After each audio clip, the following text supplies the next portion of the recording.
You know, we've often made jokes. In a lot of games, you have to feed your people.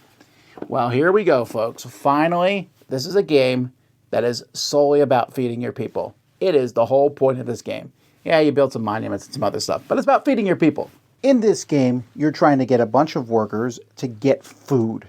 So I think before anything else, I should show you each tribe has their own player board. And these player boards are slightly different from each other. And as you collect food, you're going to be putting food on these different spots here.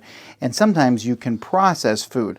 So if I put a food here, it can process into this. If I put it down there, it doubles it. So I would put 2 tokens for every one that I move through here. Here, for every 2 tokens I move down, it turns into 3 tokens.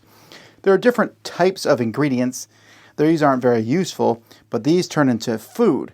These red ones are also food, but that's perishable food. You can't keep it from round to round.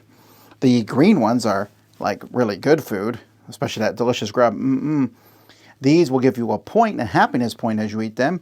And then sometimes this is poison, which you can use when you hunt wild animals, and some food is used for celebrations.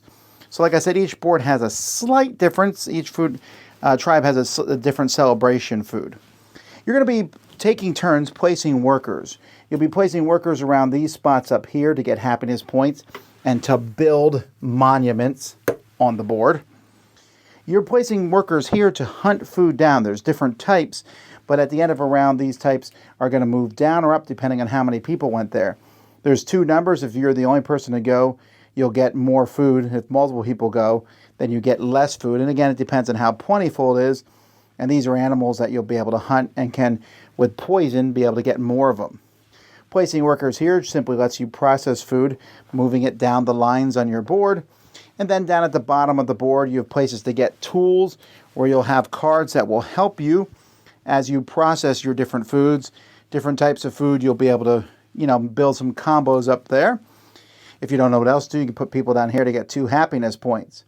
At the end of a round, you need to be able to feed all your people. You'll be able to spend extra 2 food to create more people to bring them into the game. You can spend food plus celebration food to get extra bonus points. And you're going to do that for several rounds. At the end of all those rounds, you'll look at some cards you had at the beginning of the game where you look for combos of food, add those points to your score, and whoever has the most is the winner. So this isn't necessarily a bad game. There's some things I don't like. I don't like the middle, the food resources going up down because it's so volatile, it just gets boring. Oh, we ate this food, so now the food over here is more plentiful. Oh, well, I'll go over here and eat this food, so now this food's more plentiful. Well, that food's not plentiful, but I have some cards that make it better for me, so now I'm going to go over there. It's interesting, but who is looking around and thinks that the process of feeding your people in a game, something you have to do or you lose points, a mechanism games use, I'm not a huge fan of it. Who thought that we wanted a whole game around it? Sure, I like the little spreadsheet thing, that board I showed you with the food moving around. That's interesting. Unfortunately, the rest of the game is dull. Building monuments, boring. Getting some cards, fine. A spot where you can get 2 people. Having more workers at the end of a round. That stuff is just, it's okay at best. The feed your people mechanism is the most interesting part. And again, I'm not sure who's asking for that.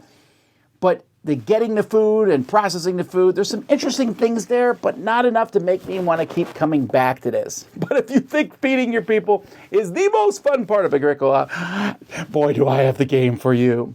So Ulak has some interesting ideas, the asymmetrical player boards, and that it's almost refreshing on how it's like, hey, this is what we're doing. And if you think about it, back in these days, that is a good chunk. I mean, if these people are, they're badgers here. I don't understand the theme of this, but that's all, a lot of life is focused around getting food and building monuments, I suppose. But you would not notice from the cover that I look at the big monument. See this lady carrying a basket of food? That's what this game is about. Ulak.